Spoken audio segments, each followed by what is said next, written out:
Hello, I'm MPX ToycatA, and the fact that there is a witch's hut chilling in the middle of a random ocean is not even in the top 5 weirdest things about this particular Minecraft seed that I'm going to be showing you in today's video. If you're curious as to how to get it, type in this seed on screen, because if you do that, you'll spawn in this fairly unique, if also fairly boring spawn area. As you can see, you're in a plains biome, which is always great to be in. You get some cornflowers and some white flowers, but also you've got direct access to a nice roof forest, which is great for a interesting type of wood, but then also we have access to this third biome, an extreme hills biome. So this is actually why I would recommend today's seed only be played after 1.17. Playing this seed before 1.17 is going to have a lot of problems, but we'll dive into that later, because the first and foremost thing you want to do on this seed if you're playing in survival is you'll want to head past this mountain. Either you can go over it or you can go through it, because just a few hundred blocks to the north of the spawn, across a river, across the plains, you'll find yourself a village, and indeed you'll find a big tower sticking out of that village. And I know we've all seen our fair share of seeds that have pillager outposts a little close for comfort to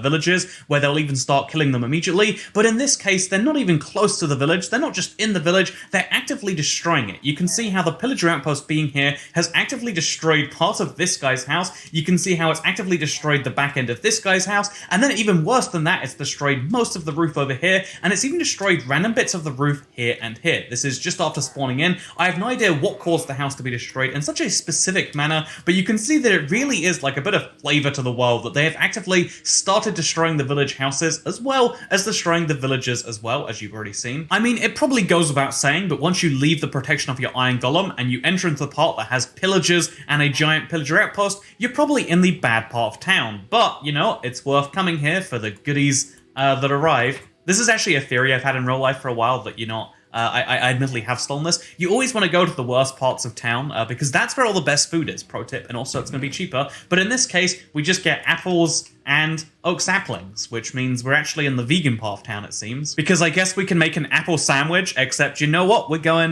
gluten-free today, and we're making an apple sandwich with lettuce buns, it looks like. You know what? This is high-quality work. Thank you, assistant, for doing this high-quality editing today. But the crazy thing about this village is it's not just one part of the town which is bad, because the rest of the village, you might notice, has a bit of a problem that there is a giant gap in the middle. So ravines going through villages, I'll admit, it's more common than you would probably expect in Minecraft, especially post-village and pillage, but this particular one is so fascinating to look at, because you can see how one of the village houses backs straight onto the ravine, and then you can see even weirder than that, there is this church right here, which is floating directly above it. There is a tiny bit of land linking it, admittedly, 3 blocks of grass, but besides that there is just a floating island which has a church on, and you know what, how do you keep a villager loyal? You lock him in here and then you make sure that he physically can't leave. I don't know if that's loyalty or if that's imprisonment, but you know what, it works all the same, and yeah, this village is fascinating, but like I said, the reason this seed is interesting is not just the very bizarre village situation near spawn, it's all of the terrain that you find around it. So,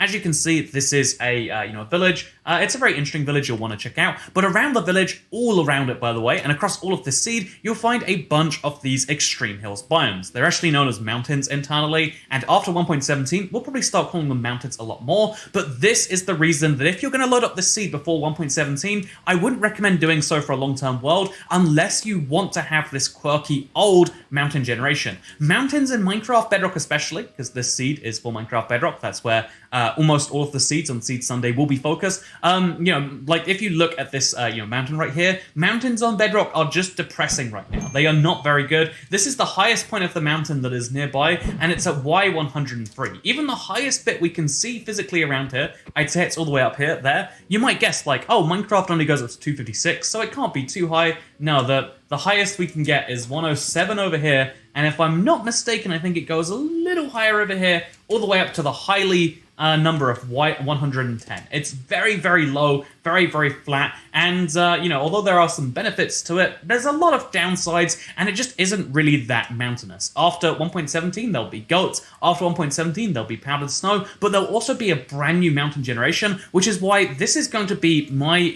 the reason I bring up this seed is to show a seed that you shouldn't check out right now, but you totally can. But the reason I think you should is there's a great comparison for prior to 1.17 and after 1.17. 1.17. This is what the seed looks like right now in 1.16, the current release version of Minecraft that you're playing, unless it says beta at the top of your screen and on your home screen and everywhere else, where, you know, this is back to spawn, by the way, where the best and most exciting mountains you can get look like this, which I'll admit, these look like great mountains just because of how bad the rest of them are. But after 1.17, things will be much better, and I want to go back into that after we mention something very interesting that happens as a result of the weird terrain. That is this right here, a weird, almost survival island that generated right near spawn. So if you want to use this seed, you know, beyond just having a weird this sucks 1.17 covered in mountainous terrain, if you want to have a seed that's not just a huge above average amount of, you know, like mountains, if you want to have something beyond just a village, allow me to show you this right here. It is technically a survival island. Again, it's not surrounded by oceans on the side. It's a river over there, so is it really an island? I mean, that is officially an island, but so it's an island right here that has not only the one tree that you need for survival island, it not only has lava and a bucket, but it has this fascinating other thing in mind. Also, there's probably a second lava source down here. Yep, there's 2 lava lakes in one island, but then also there is a tiny bit of extreme hills right here, so if you want to have donkeys that one day will also be able to spawn in goats, and also you want to have an island that's not really an island in the slightest, survival island, but not really, guess what? This seed can give it to you. But in case you want other weird things about this seed, because this seed really is an oddity as far as everything goes, continue further in this direction, and what you'll end up going past on the way to your mountain is a swamp. So there is this very interesting swamp right here that has this amount of land. There is one island right here, as you can see, and the rest of it is entirely just mushrooms, lily pads, oak trees, and the one witch's hut just chilling in the middle of the ocean. Again, you can, in case you think that's an exaggeration, here is the ocean. You know, you can see where it like kind of ends in weird splodges. Here is the swamp biome. There is no land separating them. Admittedly, the swamp biome has a smaller surface, like a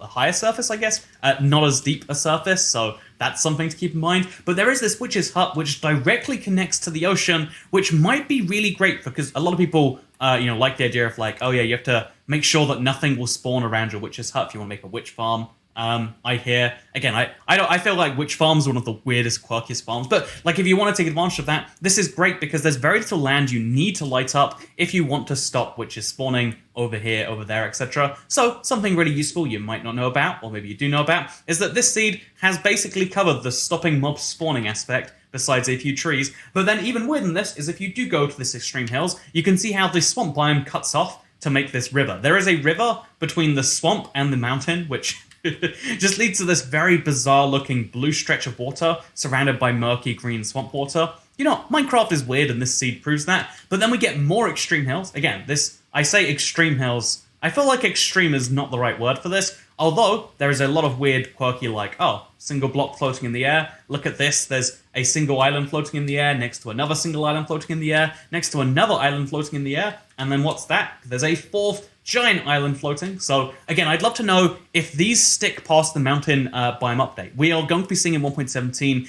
a overhaul of the entire system. I'd love to see how this interacts with that. That's my favorite thing to see, the before and afters of various updates, if they can keep the charm of the old terrain while also improving it. So this will be the kind of tester for that reason. But also here's something that's kind of broken by existing extreme hills, because existing extreme hills are great if you want to find spruce trees, gravel, or you know what, you just like being 30 blocks higher up. Oh, this is 16 blocks higher up than the surface. But here's a great thing. You can see there is a ruin portal, a pretty good ruin portal too. Like, it's only missing 3 blocks, I guess it will be. Yeah, 3 blocks of obsidian, and then you've got yourself a full finished portal. Wow, that would be great, right? A pretty sad looking portal. But, you know, if you want to make those obsidian, you can use the lava that spawns around these guys, except, oh, wait a minute. For some reason, this is the first time I've seen this. It is a ruined portal that spawns with no lava around it, which is fine and normal, but instead spawns with water in the gaps you would expect lava. You'd expect lava here and here and here and here, but instead you get water, as you can see. I'm going to stand right over here, and I'm going to show you how there's just a